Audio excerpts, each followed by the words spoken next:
So good evening, everyone. For the inaugural lecture in our Origins and Influence series, we are joined by Pamela Robertson, Professor of Mackintosh Studies and Senior Curator in the University of Glasgow's Hunterian Art Gallery. An acknowledged expert on the work of Charles Rennie Mackintosh, Pamela Robertson's publications include editions of Mackintosh's letters and architectural writings, studies of his watercolors and interior designs, and catalogue raisonnés of the work of his contemporaries Margaret and Francis MacDonald and James Herbert McNair. She has curated many exhibitions, including the award-winning Mackintosh Retrospective, organized by Glasgow Museums in 1996, which subsequently toured to the Metropolitan Museum of Art in New York, the Art Institute of Chicago, and the Los Angeles County Museum.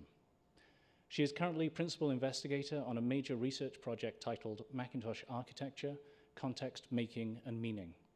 Please join me in welcoming Pamela Robertson to the podium.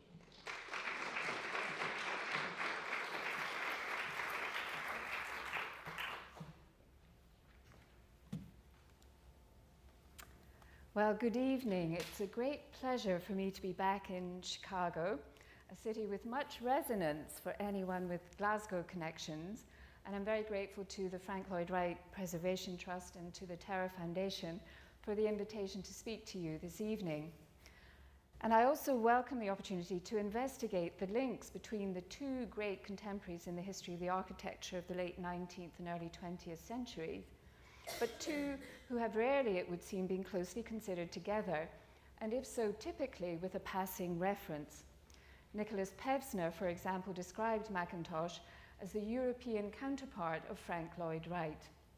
And I'll return to Pevsner later. What I would like to do tonight is to investigate what, if any, common cause exists between the two men. Given the scale of the subject, I've focused my attention on domestic architecture, the area where arguably both men made their greatest contributions, and specifically focus on two landmark houses close in date, the Hill House of 1902-4 and the Robie House of 1908-11. Both of these houses were the culmination of specific phases in their respective careers, but inevitably there will be a particular emphasis on Mackintosh. What I will say draws on the current research project into Mackintosh's architecture, which David mentioned, Mackintosh Architecture, Context, Making and Meaning, which launches its online site next year. But first, some biographical information for Mackintosh, which throws up several striking points of difference, except for the fact that the two men were born almost exactly within a year of each other in 1867 and 1868, respectively. Mackintosh was raised, trained, lived, and carried out his major work in the one city, Glasgow. He designed only 6 independent houses, did not set up an independent practice, had no school nor other formal legacy, married once, and remained devoted to his wife, whom he predeceased, had no children, wrote virtually nothing, gave few lectures and no interviews, died at age 60 in 1928, having not practiced architecture for the last 8 years of his life, and having not completed a substantial building for nearly 20. Are there striking differences between the Robie House and the Hill House, or should that be the Blackie House? Or is there common cause? Well, let's begin with a brief visit to Helensburgh. And here on the map, oops, I'll just go back. On the map, you'll see Glasgow, and then if you go with me along the banks of the Clyde, you come to Helensburgh. The Hill House is beautifully sited in open grounds in Helensburgh, a small town some 30 miles to the west of Glasgow, on the north side of the River Clyde.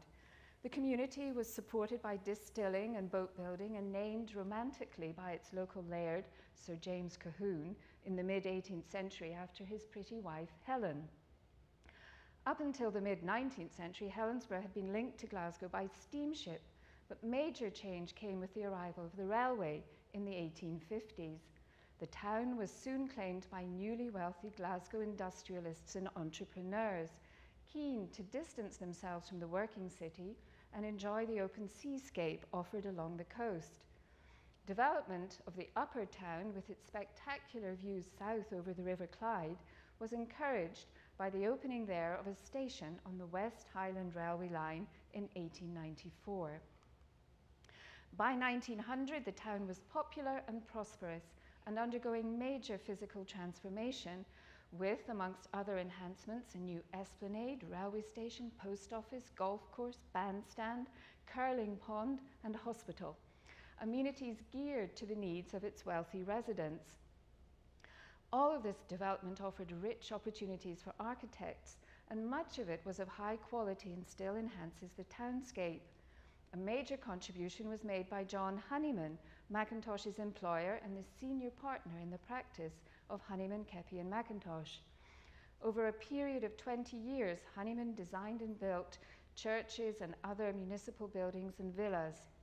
Many styles were on display along Helensborough's residential avenues, ranging from classical, Gothic, and as here, the mock Tudor in William Leeper's Brantwood of 1895, a romantic vision of banded chimney stacks, stone relieving arches and buttresses, a Romeo and Juliet style balcony clad in fish scale tiles, mock half-timber gablets, and arts and crafts interiors. The occupants of these villas constituted a respectable mix of successful manufacturers, engineers, architects, publishers, and other professions. In 1902, Helensborough also caught the eye of a married businessman who was looking for somewhere to sail his yacht and to educate his young family. Walter Blackie, whom you see on the left, was a member of a successful family whose wealth was founded on its publishing business. This 3-generation shot shows him with his father and young son. By 1902, Blackie and Sons, founded in 1809, had premises in Glasgow, London, Dublin, Bombay, Madras, and Calcutta, and agencies in Melbourne and New York. It was a family that engaged with local politics and civic needs and showed progressive artistic taste. In 1892, for example, the gifted English designer Talwyn Morris was appointed head of design. With his input and direction, Blackie's produced some of the most refined book cover designs of the period. The family's interest extended to architecture. In 1869, they had commissioned arguably the most sophisticated and cerebral Glasgow architect of the day, Alexander Thompson, to design new premises for the business. And Talwyn Morris was later to provide decorative designs for the building, including this beautiful leaded glass panel, now at Los Angeles County Museum. Such a build-up will lead you to expect an impressive account of Walter Blackie as a sophisticated patron of the arts. The reality, however, lies elsewhere. Blackie appears to have been a reluctant member of the publishing dynasty who had to be recalled from farming and lumbering in Canada to enter the family business in 1884.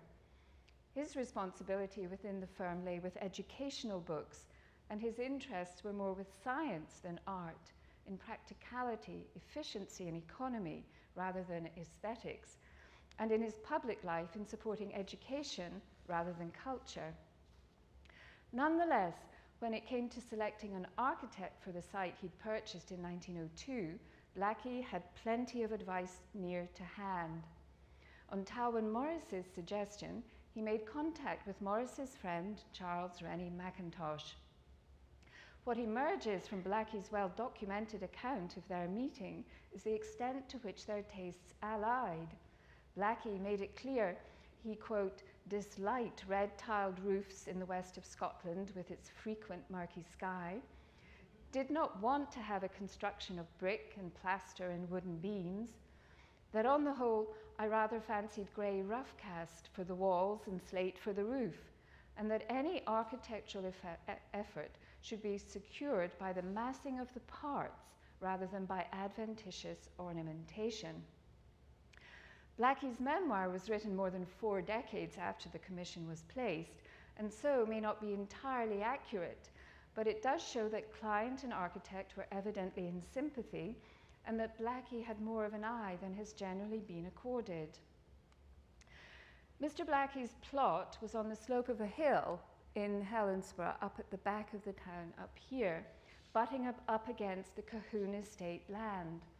And a distinct feature of this part of the town, familiar here in America but less so in Scotland, was the grid plan. This provided broad streets 60 feet wide as opposed to the usual 30, and generous plots on which to build. In common with other properties, the new house was sited at the upper north end of the site to allow the house to overlook the garden and command spectacular views south to the River Clyde and beyond to the Renfrew Hills.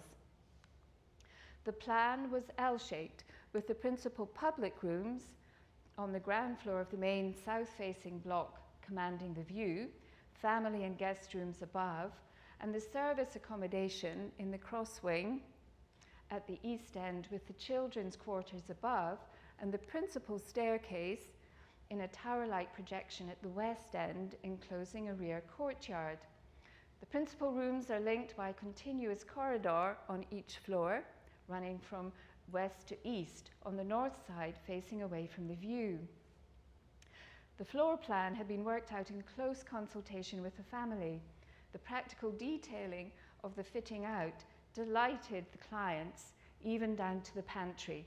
Mr. Blackie later enthused, perhaps expressing as much his wife's enthusiasm as his, and too often the wives are overlooked in the accounts. Every detail was seen to by Mackintosh, practical and aesthetic. He provided cupboards where these would be useful, all fitted up to suit the practical requirements of the housekeeper. He gave them minute attention to fit them for practical needs, and always pleasingly designed. With him, the practical purpose came first. Every detail, inside as well as outside, received his careful, I might say loving, attention. The main entrance is set in the west front, which appears less expansive than Mackintosh intended because the billiard room he'd planned to the left of the door was never built. But the removal of the billiard room allowed the curved stairwell to be revealed. The entrance doorway, with its massive lintel above that doubles as a bracket for the projecting window above, has an almost primitive character. The south elevation is emphatically the main front. Here, as throughout the house, the windows come in an extraordinary variety of sizes and shapes, timber sashes and leaded casements, some deeply recessed, others pushed close to the surface of the wall, and they are arranged with studied asymmetry. Particularly striking are the square flat roof bay of the drawing room, here, and the small window sunk deep in a bowed projection at the west end of the second floor, like a partly embedded tower. This small window lights part of the principal bedroom and is flanked by curious flat slabs, which have aptly been described as petrified shutters. Here we see a view from the southeast. The side elevations are ingeniously designed with setbacks and projections so that the rooms can also enjoy the view. We saw it in the canted window bay above the main entrance, which lights Mr. Blackie's dressing room. It also explains the bay window of the schoolroom up here, which is like the glazed lantern of a lighthouse. Above all, what makes the exterior so arresting is the paring away of mouldings and ornamental detail, which focuses attention on the massing of parts referred to by Blackie. The austerity of the Hill House is all the more striking because most of its immediate neighbours were in versions of exuberant Old English style derived from the work of Richard Norman Shaw. The only carved ornament is a sort of tympanum here, above the window of an attic bedroom on the east side of the crosswing, simply incised with a pointed oval. The house has no string courses and no windowsills or lintels, but the flatness is interrupted in a highly controlled way, where, for instance, a chimney stack projects slightly from the plane of a wall to cast a sharp line of shadow. The effect of these crisp shadows depends on the uniform skin of grey roughcast that spreads over every surface, even into the window reveals and over the gable parapets and chimney tops. Internally, Mackintosh had full design control in 3 areas: the circulation area of hall, stairwell and upper landing, the drawing room and the principal bedroom. Elsewhere, he provided decorative schemes, light fittings, and occasional items of furniture, for the Blackies planned to bring a considerable range of pieces with them. The wood-lined north-lit hall gave access to the principal rooms. The south-facing drawing room overlooked the garden, and following the convention of the day was white and feminine, with the fireplace a focal point and a distinctive decorative gesso panel by his wife, Margaret MacDonald, placed above. The dark-stained fireplace, with its TARDIS-like light fitting, led to the upper hall. Away from general view was the master bedroom, an L-shaped space decorated like the drawing room in shades of toned white, which followed the prevailing colour palette, which prescribed dark tones for halls, libraries, and other masculine areas, and white for bedrooms, drawing rooms, and feminine areas. In Mackintosh's lifetime, the Hill House received limited coverage. One of the few surveys of Scottish domestic architecture at that time, James Nichol's Domestic Architecture in Scotland of 1908, included buildings from across the country, even including near neighbours in Helensburgh, but no Mackintosh. Instead, Nichol chose to illustrate villas such as this substantial Scots Renaissance-style mansion, Dinnovade, near Glasgow, with its handsome conservative interiors, richly appointed with Austrian oak, Spanish mahogany, and satinwood. The house was completed in the same year as the Hill House, and astonishingly also came from the practice of Honeyman, Keppie, and Mackintosh, but was to the design of John Keppie. It's hard to imagine the two houses sitting side by side on drawing tables in the same office. The most fulsome and important coverage came in 1905 in Alexander Koch's periodical Deutsche Kunst und Dekoration. The article contained 11 exterior views, 13 interiors, and a set of 3 perspective drawings. The author was an Italian academic, Fernando Agnoletti. Agnoletti was then a lecturer in Italian at Glasgow University. His language skills had been used to assist the organisers of the Scottish section at the Turin International Exhibition of Modern Decorative Art in 1902. These organisers included Mackintosh, who was architect of the Scottish section. So Agnoletti therefore knew both Mackintosh and his work at first hand. The article is important, for it seems likely that Agnoletti, the amateur enthusiast, was a mouthpiece for Mackintosh in a way that other professional critics would never have been.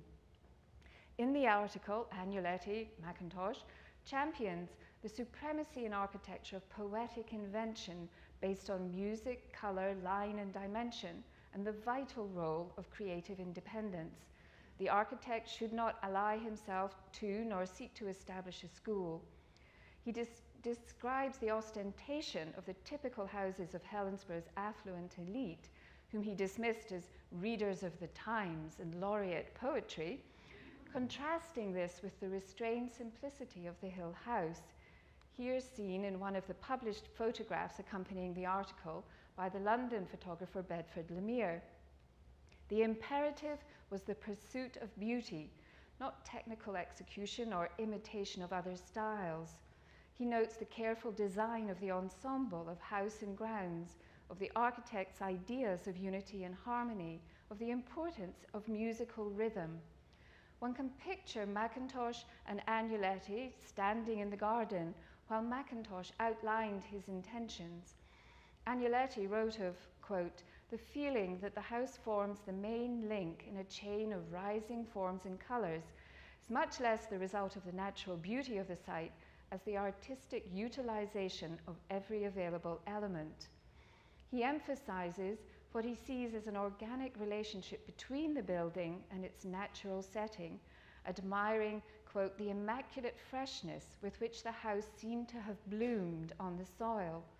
And he sees it as part of a broader scheme, extending horizontally to embrace the gardener's house, this very fetching little pepperpot tower block there, and vertically to become part of the hill on which it stands.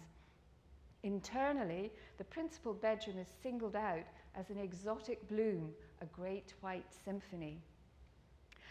So is there common cause between the two houses? The one visor-faced, urban, low-slung, built on steel and horizontal runs of exposed brick, which stretched to fill its rectangular plot. The other open to the sea breezes, its pale skin of Harling enveloping the rubble core, end-stopped by narrow, tall towers and set in an expansive garden. Both clients were successful businessmen who, by their own accounts, each published some years later, came to their architects with clear views of what they did and did not want for their young families, and they did not want the status quo. Both were clients who loved their new houses and valued their friendships with the architect. Blackie lived in the house till his death in 1953, though Robie enjoyed his for only 2. The houses were constructed over a comparable time frame of around 2 years in the early 1900s. The Robie plot was 60 by 180 feet. That for the Hill House slightly smaller, at around 80 by 110 if we exclude the gardens. The Robie House comprised 3 public rooms, 4 bedrooms, a servant's dining room, 2 maids' rooms, 6 bathrooms, and a 3-car garage. The Hill House was comparable in number of public and bedrooms, but proving that America is still supreme in relation to domestic technology, just 2 bathrooms and a stable and coach house rather than garaging. In seeking to assess common cause, we are constrained by the limited comments from Mackintosh himself.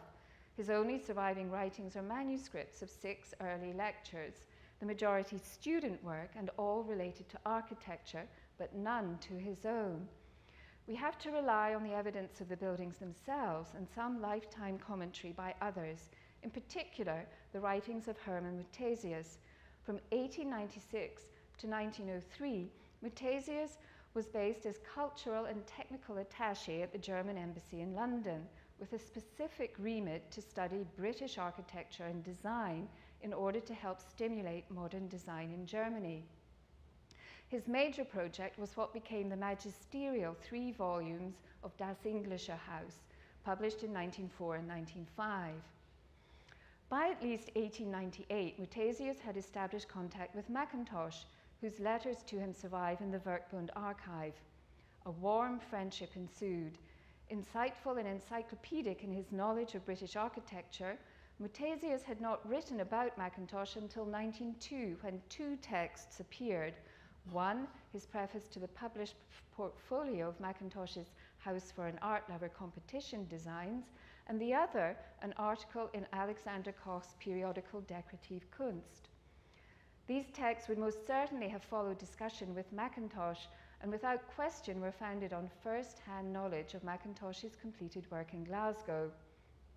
For Wright, there is a surfeit of material, but for our purposes, the most illuminating are what he was writing around and leading up to the Robie House, The Architect and the Machine, 1894, and Architecture and the Client, 1896, The Art and Craft of the Machine, 1901, and in particular, In the Cause of Architecture, reworked in 1908, all heartfelt, passionate, and stimulating. And it seems to me that there are 3 principal areas of common ground which underpin the achievements of both men. The first is sense of place and purpose. For Mackintosh, of course, that place was Scotland, with its shimmering waters, purple heather, palette of grey, blue, pink, and green, and its historic architecture. As has been well illustrated elsewhere, the forms of native Scottish architecture, such as Maybole Castle near Glasgow, seen here, with its stairwell towers, pepperpot roofs, undressed window openings, and its materials of slate, Harling, and stone, form the basis of much of Mackintosh's architectural language. His sketchbooks of the 1880s and 1890s contain deft studies of just such properties, and on the left, his sketch of Maybole Castle. This was a conscious choice, for Mackintosh valued continuity and integrity more than is often acknowledged. His lectures make clear his distaste for the importation of exotic architectural styles, Elizabethan, classical, and so on. What was vital was the continuance of a native tradition. He championed the Scottish baronial of the 15th to early 17th centuries, such as Maybole, for its, quote, beauty of external outline, grouping of parts, boldness, freeness, and variety of conception. Such sympathy for context is echoed in Wright, who, in the absence of a comparable, well-established native architectural tradition, as opposed to one derived from European traditions, responded to the landscape with his familiar description. We of the Middle West are living on the prairie. The prairie has a beauty of its own, and we should recognize and accentuate this natural beauty. Its quiet level, hence sloping roofs, low proportions, quiet skylines, suppressed, heavy-set chimneys, and sheltering overhangs, low terraces, and outreaching walls sequestering private gardens. Like Mackintosh, Wright was vehement in his distaste for fashionable, which he described dismissively, small chateau, colonial wedding cakes, English affectation, or French millinery. Like Mackintosh, he valued the unsullied vernacular, writing later, the true basis for any serious study of the art of architecture is in those indigenous structures, the more humble buildings everywhere, which are to architecture what folklore is to literature or folk songs are to music. Their virtue is intimately interrelated with the environment and with the habits of life of the people. Both were responsive to their environments in the color palettes they advocated. For Wright, the soft, warm, optimistic tones of earths and autumn leaves, in preference to the pessimistic blues, purples, or cold green greys of the ribbon counter. Well, I'm not sure what Mackintosh would have said to that. Both men were ambitious for a revitalized national architecture. Wright expressed the hope that someday America may live her own life in her own buildings in her own way. We will never be respectable in art, he wrote, so long as artists persist in sacrificing the little individuality they have to the past. Our artistic enthusiasm is imported. Mackintosh, at much the same time, declared, don't meddle with other people's ideas when you have all your work cut out for you in trying to express your own. Shake off all the props tradition and authority offer you, and go alone. Crawl, stumble, stagger, but go alone. Both men shared a common view of the house as a place for living, not a vehicle for display. Wright believed the home should contain no, what he described, turbid air of magnificent expense, but wealth of beauty, natural, calm, and gracefully chaste. For Mackintosh, the most desirable attribute of any dwelling was, he wrote, a sense of enclosure, of warmth and security. The house was primarily a place of shelter and refuge. In 1904, when he handed the Hill House over to the Blackie family, it was with words later recalled by Mr. Blackie. Here is the house. It is not an Italian villa, an English mansion house, a Swiss chalet, or a Scotch castle. It is a dwelling house. And Wright was also used that term, dwelling, with care. The second area of common cause is their shared passion for nature as a constant and boundless source of inspiration, though both were clear they were not to be led by nature. At the Hill House, the garden was brought inside, for example, through the decorative organic stenciling, and the house, carefully integrated with its site, reached out through its crow's nest eyries and the ground floor loggia, which you see here, which broke through the building line and through which the Blackie children remembered constantly toing and froing between house and garden. While the Robie House decisively does not have a garden, the house enjoyed borrowed nature, framed as it was by mature trees and fronting onto the Midway Pleasance, and in its own precincts, nature breathed in strategically placed urns, flower beds, and flower containers. Their softening decorative effects and those of the flower containers inside poorly conveyed in the few surviving black and white photographs.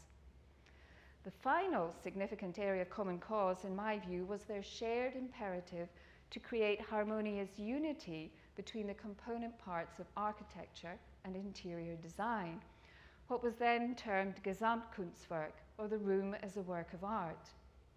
Wright wrote, in most of the interiors of his own work, there will be found a quiet, a simple dignity that we imagine is to be found in the old, and it is due to the underlying organic harmony, to the each in all and all in each throughout. This is the modern opportunity to make of a building, together with its equipment, appurtenances, and environment, an entity which shall constitute a complete work of art.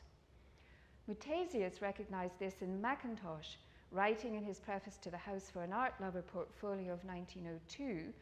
He identified Mackintosh's pioneering contribution in, quote, treating the dwelling house as a composite whole, designing each room in respect of its plan, decoration, and furniture as a harmonious work of art.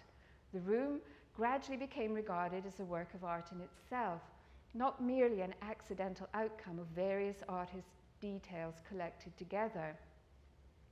Within this credo, certain design specifics were also shared, notably the overriding importance of the plan. For both men, providing a functional, well-ordered house that responded to the needs and wishes of the families was paramount. Plans were generally agreed first, before the development of the elevations. Wright spoke, "I have endeavored in this work to establish a harmonious relationship between ground plan and the elevation of these buildings, considering the one as a solution and the other an expression of the conditions of a problem of which the whole is a project." And writing in the 1940s, Mr. Blackie stated that the layout of the interior of the Hill House was designed first and determined the exterior.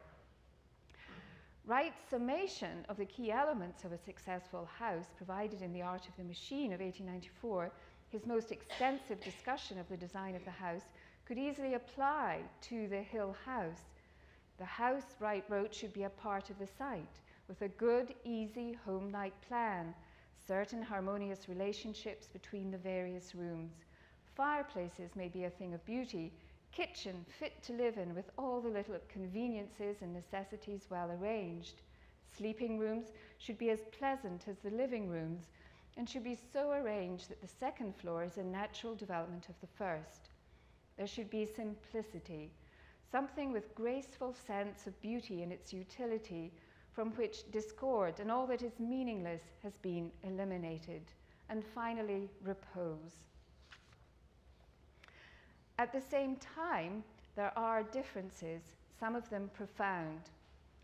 Unquestionably, Wright was more adventurous in his planning and energetically embraced new technology, pushing its potential in pursuit of his architectural ambitions. Nothing like the daring cantilevers at the Robie House appears in Mackintosh's work.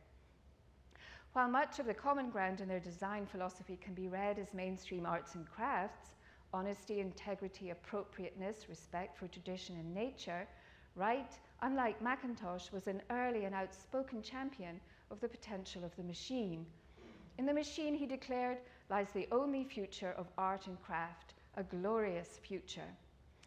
Mackintosh, by contrast, at least in the 1890s, explored much of the writing and theory of the arts and crafts movement, and at much the same time as the Hill House was being designed, enthusiastically supported the establishment of the luxury Wiener Werkstätte crafts workshops in Vienna, writing to friends there, "If you want to achieve artistic success with your program, every object which you pass from your hand must carry an outspoken mark of individuality, beauty, and most exact execution. From the outset, your aim must be that every object which you produce is made for a certain purpose and place. If you have the means for it, you are not taking any risk, and all I can say today is begin today. If I were in Vienna, I would assist with a great strong shovel." The most important difference, however, in my view, is the relationship between exterior and interior and the role of imagination and emotion.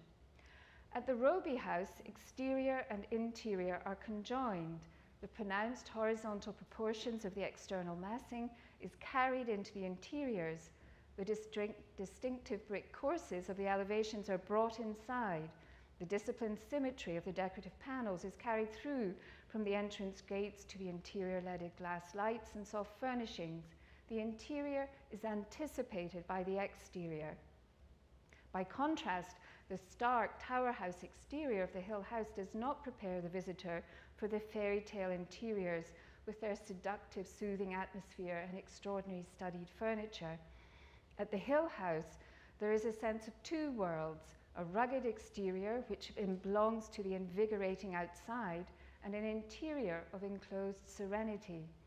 The outer face of the building belongs to a recognizable tradition and relates to the real world. The interiors enclose spaces based on the creative imagination and are among Mackintosh's most important achievements. What was Mackintosh's journey to this point? It can, I believe, be seen as the culmination of an intense period of creativity in the early 1890s. And this is Margaret MacDonald Mackintosh, photographed around 1900. In 1900, Mackintosh, then aged 32, married the artist and designer Margaret MacDonald. It was to be a lifelong love match, strengthened by their artistic collaborations. English-born MacDonald was 5 years his senior. She had attended classes at the Glasgow School of Art and was a gifted designer and maker in a range of media, watercolour, metalwork, graphic design, and following her marriage, she developed outstanding decorative panels in gesso and textile for Mackintosh's interiors. For their marriage, the couple remodeled the interiors of a small flat in Glasgow, creating a striking series of interiors no longer extant, but which survive in the images in the pages of the Studio magazine in 1901, and possibly, therefore, seen by Wright. Mutesius succumbed to the impact of these interiors. The flat at 120 Main Street, he wrote, provided, quote, a new world full of magical reflexes which overwhelmed the visitor. Mackintosh's creations breathe a psychological depth and a nervous intensity which places them amongst spiritual art creations. This home was the first Mackintosh had away from his parental home, and without question, love, newfound domesticity, and the influence of his wife's artistry, her interests in decoration, literature, and symbolism, had a potent impact on Mackintosh. This creative energy was provided with a further outlet a few months into the marriage with the announcement of an international competition to design a house for an art lover. Its aim was to encourage new art. Did Wright think to enter? This would be a scheme unfettered by practical constraints of site, budget, or client. And judging from the 3 entries that were subsequently published in portfolio form, the solutions were remarkably diverse, including Bailey Scott's Arts and Crafts Dulci Damum, Leopold Bauer's nod to the Austrian vernacular and secession interiors, and Mackintosh's scheme. His liberated imagination created a scheme with little, if any, historic precedent, expressed with shimmering graphic fluency. The poised massing, attenuated forms, and undulating rhythms of the exteriors created a piece of architectural a cappella music, not a folk song. It is a bravura which can appear unapproachable, a sense reinforced by the low viewpoint given to us here, the viewer, and by the barriers presented by Mackintosh's sentinel-like trees. The interiors, surely shaped in partnership with Margaret MacDonald, included a fairy tale nursery on the left with a romantic sleeping beauty panel above the fireplace and a glade of trees in front, and a barrel-vaulted dining room in which 2 high-backed chairs outface each other across the long sweep of the dining room table. Some measure of Mackintosh's achievement can be seen in a comparison between his music room scheme and that of Bailey Scott. Here we see Bailey Scott's music room, and it is a characteristically attractive panelled interior. It presents a central floor area with a gallery corridor to the side and a small raised platform at one end. The room is enriched with summer imagery of carved golden flowers and flights of blue swallows. There's decorative pottery and cheerful patterned fabric. And a simple inscription above the platform declares, Music Donum Dei, music the gift of the gods. All is friendly, human in scale, and accessible, and the materials used, wood, glass, textile, are familiar and identifiable. Mackintosh's interior devised to the same brief, is very different. The shape of the room itself is in fact simpler, a shallow barrel-vaulted interior, rectangular in plan, with a range of windows down one long side and a folding screen wall down the other. But where the Scott interior is welcoming, this is otherworldly and formal. Nature provides the visual imagery in both, but here it is a hothouse nature, which provides impossibly long-stemmed roses. Scott's interior has a wholesome palette of green, yellow, and blue. Mackintosh's is pallid.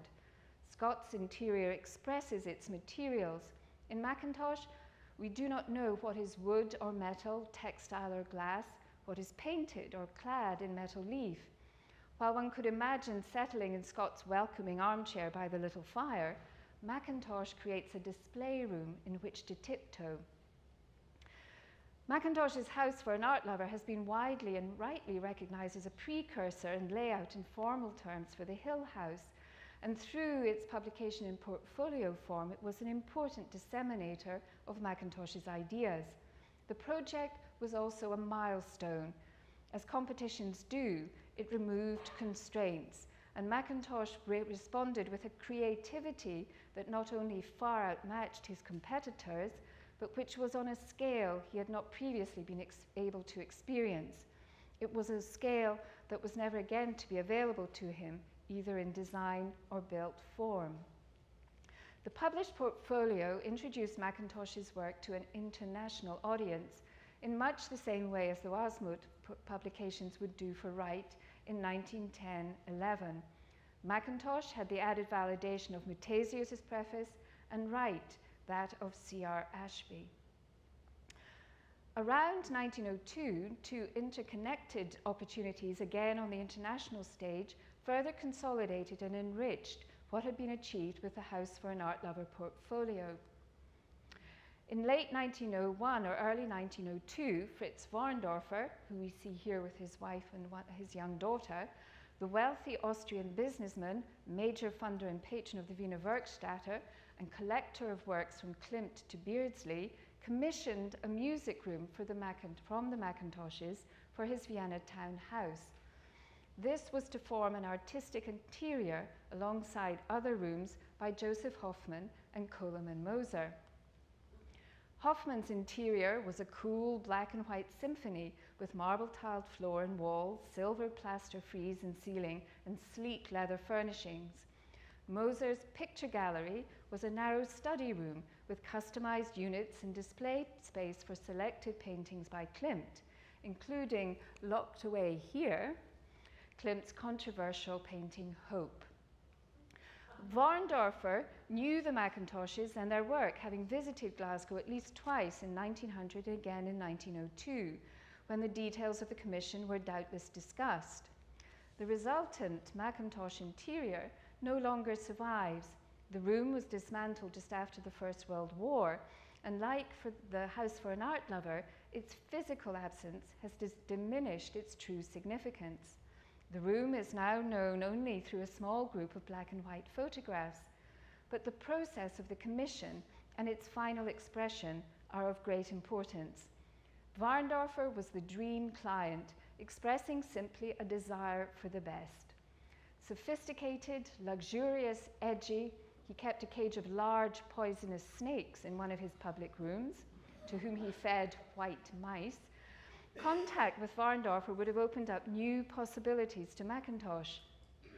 The resultant interior, developed through 1902 and largely complete by 1903, was a remarkable fusion of art, design, music, and theatre.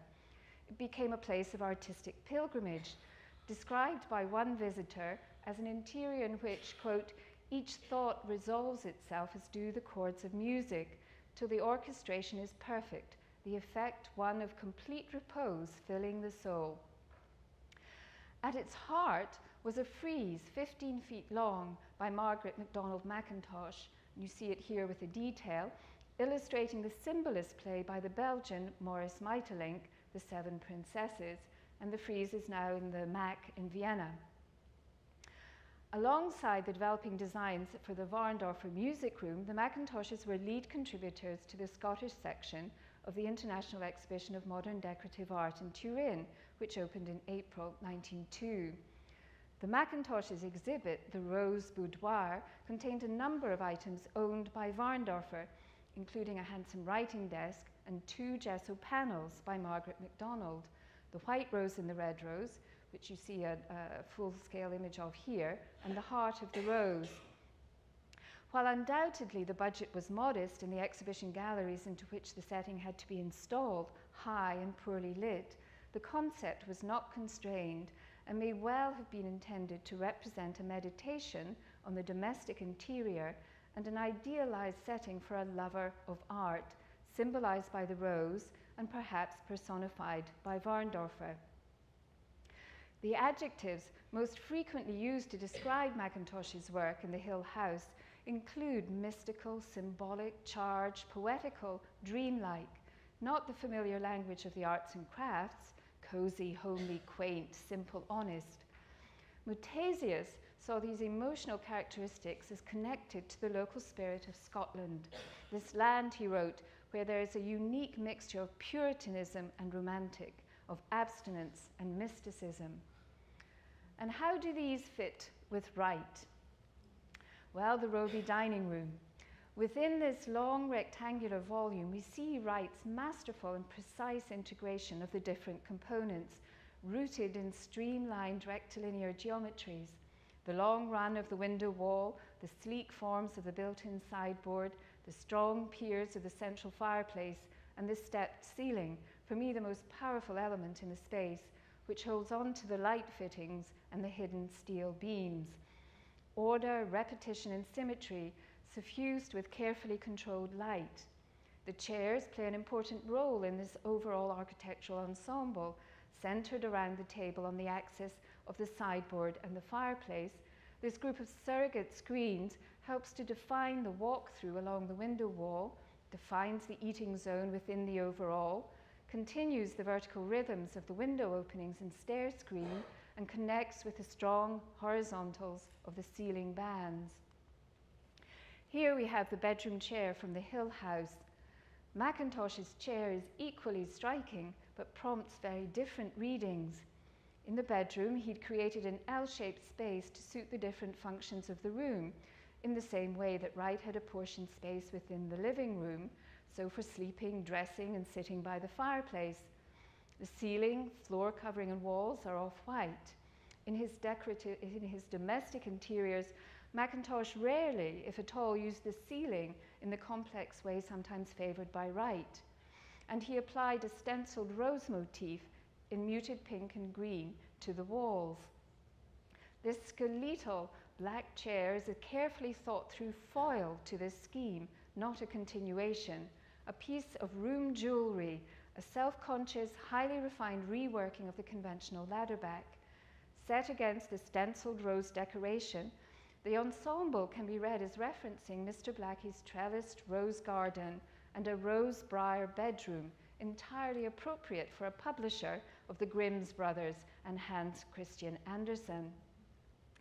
So let us revisit the House for an Art Lover music room and look at the decoration of that alongside the Robie room. Frank Lloyd Wright's decorative panels typically present symmetrical geometries which here mimic the plan and pointed prows of the room. Mackintosh, in dealing with a similar configuration, and who rarely used decorative window glass, introduces by contrast tapering forms, curves, and stylized figurative panels by Margaret MacDonald. When Mackintosh was being fitted into the modernist pigeonhole, the fripperies of the decoration of his interiors, their apparently debilitating feminine characteristics, were attributed to Margaret MacDonald. But is it not possible that these feminine and emotional traits, so different to Wright, were in fact Mackintosh's? If there was common cause, was there contact? As far as we know, Wright didn't visit Scotland, but perhaps there were people in his acquaintance who had, nor did Mackintosh visit the US.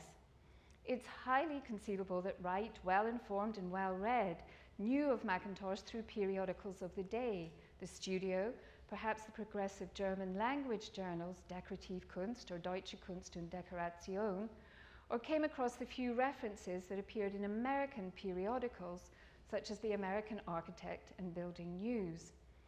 There was interest in Glasgow in developments in America. John Keppie, Mackintosh's senior partner in the 1890s, for example, chaired a lecture given to the Glasgow Architectural Association on American architecture in 1889, the year Mackintosh joined the firm. A.N. Patterson, a good local architect, visited America in the 1890s and undertook a study of domestic architecture. Surely he looked at Wright, but I've not yet traced a copy of his report, so if you come across it, let me know. And the practice of Honeyman and Keppie had exhibited its premiated designs for Glasgow art galleries, in which Mackintosh had played a role, at the 1893 World's Columbian exhibition here in Chicago. Perhaps Wright studied them on one of his visits. The closest the two men came in their lifetimes as independent architects that I'm aware of was exhibiting at the 4th Pittsburgh Architectural Club exhibition of 1907. This ambitious exhibition contained over 1,500 exhibits and aimed to present current American and European architecture and applied arts. Britain was represented by 3 designers, C.R. Ashby, Mackintosh, and Margaret MacDonald. Ashby, of course, is well known through his lecture tours here, but it would be interesting to know more about the selection of the Mackintoshes. As far as I know, the only time Mackintosh exhibited his design work in America, though he later submitted watercolors to the International Watercolor Exhibitions here at the Art Institute between 1923 and 1926. At Pittsburgh, the Hill House was represented by views of the hall, principal bedroom, and the exterior. And Mackintosh also sent exterior and interior views of the House for an Art Lover scheme, accompanied by elevations and a plan. Presumably, this was the work he considered the most substantial, though it was a few years old. And Margaret MacDonald exhibited items related to her gesso panels, including a photograph of the 7 princesses from the Werendorfer room. Wright was, of course, well represented and illustrated in the catalogue with drawings for a range of houses, or dwellings as they were described in the catalogue. And it's tempting to think that Wright visited the exhibition and saw the Mackintosh's work, though no evidence appears so far to show this. So what followed the Hill House in Mackintosh's career? The answer is brief, numerically very little, though there were, of course, the major accomplishments of Scotland Street School and the completion of the Glasgow School of Art. This in contrast to Wright, who, while about to enter a wilderness period, was yet to design many of his most important buildings. As for domestic design, Mackintosh designed just 2 more houses, Moss Side on the left, a Scottish tower house built in stages between 1906 and 1913, and Auchinnibbert in a village near Glasgow, built between 1906 and 1908 that you see on the right. This latter was an unhappy commission in an English stone-built vernacular. Neither house had interiors or furnishings by Mackintosh, and one could therefore view the Hill House as a dead end, and perhaps it was. The Hill House and its ambition sit, I believe, as part of an exceptional conjunction of creativity, thought, and emotion around 1902, which allowed Mackintosh's artistic preoccupations to find vivid expression. One has to ask whether that emotional intensity of the early 1900s could have been sustained. But there were other factors. One of the most important was the lack of a sympathetic patron. Despite his initial parsimony, the relationship with Mr. Blackie came to allow a large degree of artistic freedom. Mr. Blackie developed a high regard for Mackintosh, in his later memoir praising Mackintosh's, quote, inexhaustible fertility in design and astonishing powers of work, stating he was satisfactory to deal with in every way and comparing him to Leonardo. It is tantalizing to think what might have emerged if Werendorfer had chosen to build himself a house rather than refurbish an existing. How might Mackintosh have responded to an urban Viennese setting? Or if Mackintosh had had the opportunity to build 50 houses or 100 rather than 6, where would he have taken the forms of the Scottish baronial? What language would he have been working in 10 years later? What would Mackintosh's Falling Water have been? What parallels were there at the time in Britain? It seems to me few, if any. One could point to the innovative massing and purity of form of Voysey, an early influence for Mackintosh, but Muthesius rightly saw the two as incompatible. Voysey, he concluded, quote, sought extreme plainness in which imagination is suppressed. Mackintosh himself admired the work of fellow Scot Robert Lorimer, who created highly sympathetic homes in a Scottish traditional style, but one which lacked Mackintosh's innovative flair. Perhaps the closest in terms of individuality and atmosphere is William Lethaby's Melsetter, a memorable house located on the island of Hoy in the Orkney Islands off the northeast coast of Scotland. The English architect had been commissioned in 1898 to design a home for the English Middlemore family, whose wealth derived from the leather industry in Birmingham. It has to be admitted that a significant portion of its charm derives from its unmatched location on this distant isle and the preamble of the long journey by boat and the conjunction of this sophisticated but understated house with the harsh, largely treeless landscape of Orkney you see on the left.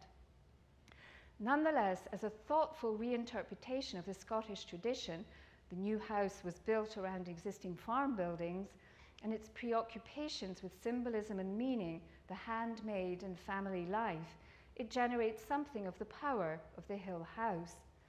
Might Mackintosh have seen it on one of his visits to the Orkney Isles?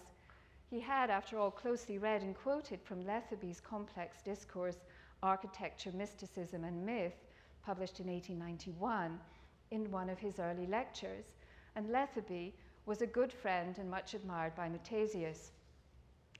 And what parallels have there been since in Scotland?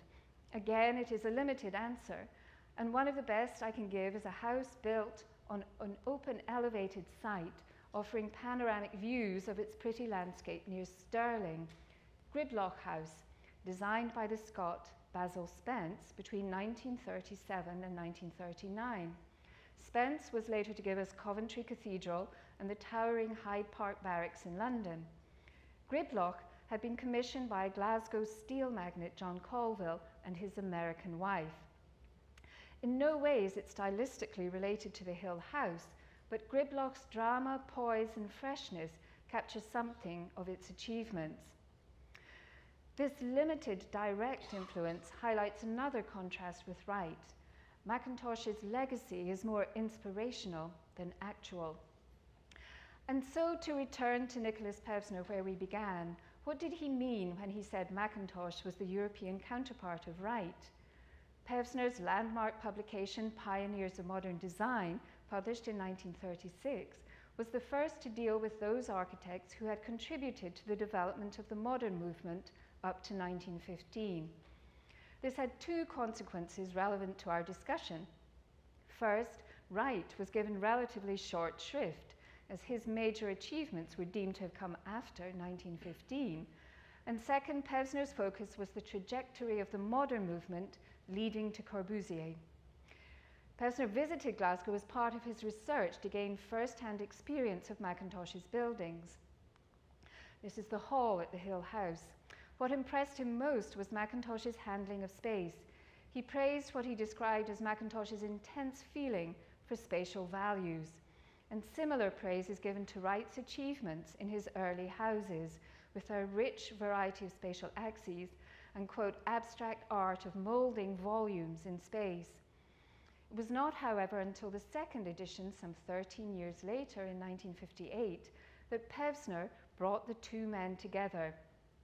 The vistas at the Glasgow School of Art and the tea rooms in Ingram Street in Glasgow, he wrote, show Mackintosh as the European counterpart of Frank Lloyd Wright and one of the true forerunners of the most ingenious juggler with space now alive, Le Corbusier. There certainly is common cause here in their mastery of the void and also in their changing critical fortunes. In the decades from the late 1880s to the outbreak of the Great War, a potent mix of new wealth, technology, communication networks, changing social orders, and an ambitious sense of the possible, contributed to an exceptional period of creativity in architecture and design. Art Nouveau, arts and crafts, symbolism, proto-modernism, prairie school, Glasgow style.